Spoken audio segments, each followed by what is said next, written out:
खबरों में बढ़ेंगे आगे और अगली बड़ी खबर आपको बताते चले। कानपुर में एसपी विधायक इरफान सोलंकी ने सरेंडर कर दिया है। इरफान और रिजवान सोलंकी ने अपने परिवार के साथ पुलिस कमिश्नर के आवास पे पहुंचे और वहीं इरफान ने सरेंडर कर दिया। इस बीच इरफान थोड़े इमोशनल भी नजर आए। तस्वीरें देखिए, परिवार के सदस्य मौजूद थे, परिवार का बयान भी सामने आया। परिवार के सदस्य, बच्चे घर के, वो भी मौजूद है और सरेंडर करते हुए ये तस्वीर, एक्सक्लूसिव तस्वीर, जहां भाई रिजवान सोलंकी ने भी सरेंडर कर दिया है और परिवार का बयान सामने आया था। उन्होंने कहा कि उन्हें न्यायालय पे भरोसा है।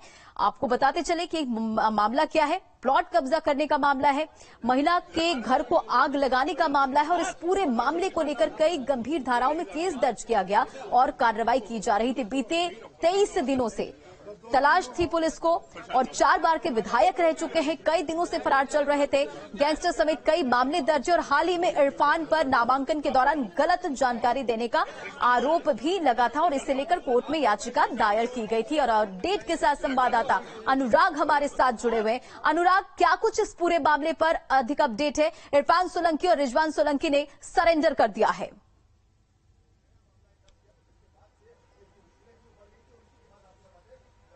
हाँ बिल्कुल रंजना, देखिए सबसे पहले हमने आपको न्यूज स्टेट पे दिखाया था कि यहाँ पर आवास पे जो कमिश्नर आवास है, जो उनका कैंप ऑफिस है, यहाँ पर उन्होंने सबसे पहले आकर सरेंडर किया। और सबसे बड़ी बात ये थी कि उनके जो परिजन हैं उनको भी नहीं पता था। उनको बहुत ही एकदम अंतिम मौके पे पता चला कि वो यहाँ पर आने वाले हैं और उसके बाद उनका जो मिलन है परिवार के साथ वो भी यहीं पे हुआ था और उसके बाद यहाँ से उनको पुलिस लाइन भेज दिया गया है। अब रंजना, मैं आपको अपडेट देता हूँ जो कि पुलिस के सूत्रों से हम लोग को पता चला है। सबसे पहली चीज तो यह है कि इरफान सोलंकी और रिजवान सोलंकी को पुलिस लाइन ले जाया गया है। वहां पर उनके फिंगरप्रिंट्स लिए जाएंगे, उनका मेडिकल किया जाएगा और उनसे पूछताछ होगी। उनको एक अलग कमरे में रखा गया है और उनके साथ के जितने भी सपा के विधायक हैं या उनके जो परिजन हैं उन सबको उस कमरे के बाहर रखा गया है। और पुलिस कमिश्नर की तरफ से इस बात के सख्त आदेश है कि किसी को भी उस कमरे के अंदर न जाने दिया जाए। सिर्फ जो आईओ हैं और जो पुलिस के आला अधिकारी हैं सिर्फ वही उस कमरे में जा सकते हैं और उसके अलावा सिर्फ और रिजवान और इरफान ही वहां पर मौजूद हैं और उनसे लगातार पूछताछ जारी है।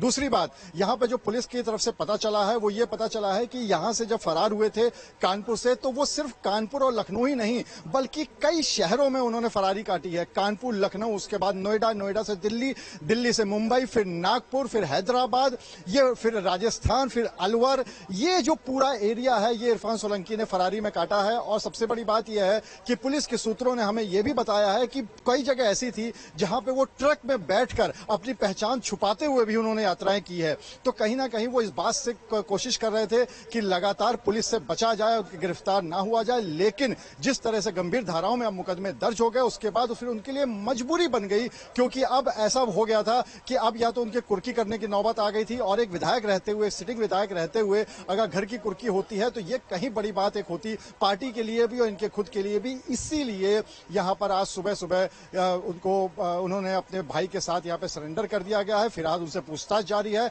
और उसके बाद उनको कोर्ट ले जाया जाएगा। जी रजना। अनुराग, ये पूछताछ कब तक खत्म होगा और फिर जेल भेजने की जो आगे की कार्रवाई है वो कब तक होगी? क्योंकि देखिए पुलिस अधिकारी का बयान भी सामने आया था, उन्होंने कहा था कि रिमांड पर भी लिया जा सकता है।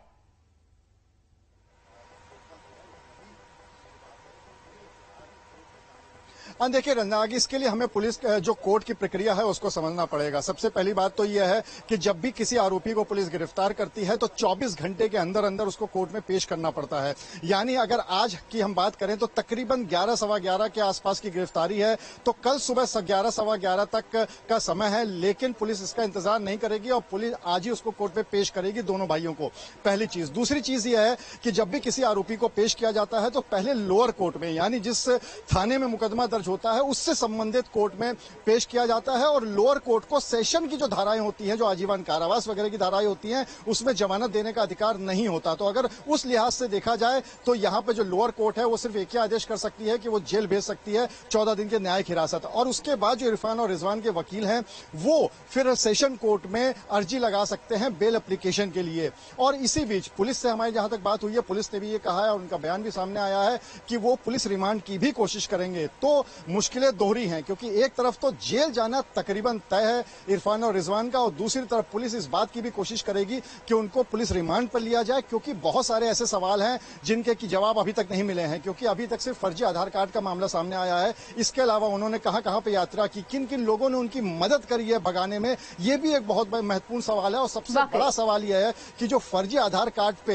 एयरपोर्ट के अंदर उन्होंने गए थे और वहां पे जो यात्रा की थी वो एक राष्ट्रीय सुरक्षा से जुड़ा हुआ मामला है, तो इसकी भी जांच होनी अभी बाकी है। जी रंजना। वाकई अनुराग, इन तमाम जानकारियों के लिए बहुत बहुत शुक्रिया। नजर बनाए रखे आप। तो भाई रिजवान